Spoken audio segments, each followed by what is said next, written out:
राजा शांतनु गंगा नदी के किनारे टहलते हैं। उनके विचार धारा के साथ बहते हैं। गंगा प्रकट होती है।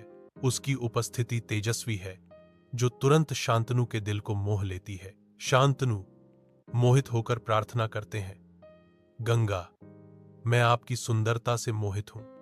क्या आप मुझे अपनी पत्नी बनाने का सम्मान देंगी? गंगा एक शर्त के साथ जवाब देती है, मैं करूंगी शांतनु, लेकिन एक शर्त पर। आपको कभी भी मेरे कार्यों पर सवाल नहीं उठाना चाहिए, चाहे वे आपको कितने भी अजीब क्यों न लगे।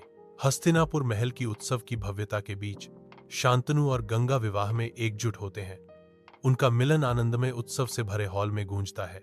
हालांकि गंगा एक चौंकाने वाला कार्य करती है जिससे खुशनुमा माहौल गहरा जाता है। गंगा अपने बेटे को नदी में डुबो देती है, एक दुखद रहस्य जो चुप्पी में छिपा है, क्योंकि शांतनु चुप रहता है।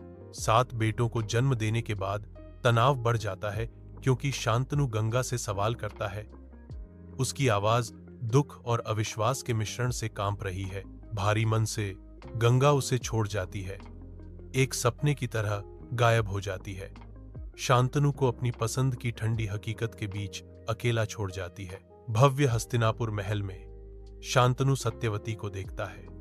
उसका हृदय उसकी उपस्थिति से आंदोलित होता है। गहरी ईमानदारी से शांतनु अपनी इच्छा व्यक्त करते हैं, सत्यवती, मैं तुमसे शादी करना चाहता हूं। एक शर्त आती है।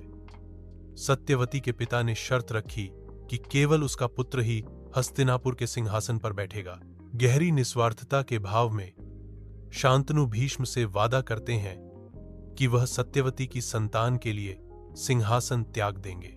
भीष्म महान और दृढ़ निश्चयी सिंहासन के सभी दावों को त्याग कर आजीवन ब्रह्मचर्य का व्रत लेते हैं।